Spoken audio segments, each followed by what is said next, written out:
Mr. Carabajal, 5 minutes. Thank you, Mr. Chair, and thank you to the witnesses for your testimony today. We recently marked the one-year anniversary of Russia's illegal invasion of Ukraine.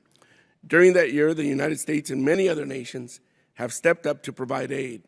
The United States has provided approximately $30 billion in security assistance. That has been instrumental in allowing Ukraine to keep fighting. It is important we conduct thorough oversight of taxpayer dollars going to this cause, and I think we have been doing just that. Dr. Call, we want the war to end quickly and on Ukraine's terms. You stated in your testimony that our goal is to put Ukraine in the strongest possible position for future negotiations.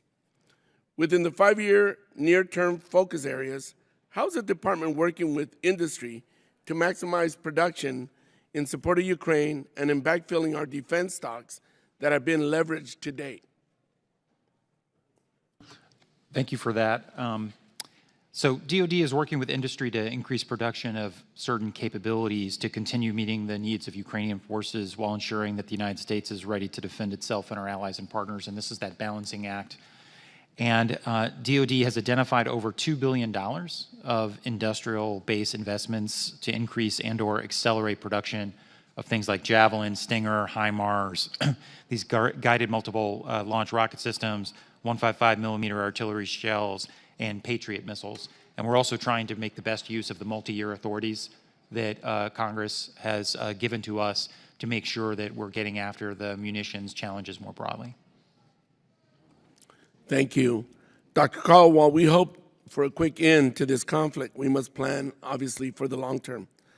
How do the 5 focus areas evolve over time, and what long efforts can we start planning for deployment in the long term to ensure that Ukraine has what it needs for continued defense against Russia?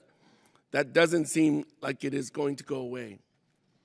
Well, you know, as the president has said, we're in it for as long as it takes. You know, Putin's theory of success is that he can outlast everybody, outlast the Ukrainians, outlast the United States, outlast NATO and the rest of the world. We're going to prove that that's just the latest of a string of miscalculations by Putin. I think, as Lieutenant General Sims noted, what we have prioritized has adjusted across the course of the war. So in the initial period of the war, when it was essential for Ukraine to win the Battle of Kyiv and to use systems they could get right now, right away, we emphasized anti-armor systems like Javelin, man-portable air defense systems, loitering munitions, drones, Soviet legacy ammunition, artillery, and air defense systems. As the conflict shifted to the east, we focused on NATO standard artillery systems and also providing them HIMARS and the GIMLRs. This winter, we have focused on more advanced air defense systems, so think NASAMS, Patriot, but also armored and mechanized systems to help them change the dynamic going into the spring and summer. And so we will continue that process as we move forward, as Ukraine's needs change. And I do think it is incumbent upon all of us to think about what Ukraine needs over the medium term to make sure they can defend whatever territory they claw back from the Russians and deter the Russians from going at it again when and if there's a halting to the fighting or a peace settlement, or even if there isn't. And so the department is focused on constantly iterating on that analysis. Do you think we're succeeding to that end? I think we are. Look, I think that if we're all honest with ourselves about where we thought things would be a year ago when Russia launched this invasion, I think it was a pretty dire, pessimistic assessment. And while I don't know how the war is going to end, I think we already know one conclusion for sure, which is that Russia has lost. Russia has lost. They intended to take over all of Ukraine. That didn't happen. It's not going to happen. They intended to divide NATO. NATO is stronger. They intended for Russia to emerge out of this war a great power in a multipolar world. They will emerge from this conflict a shattered military power.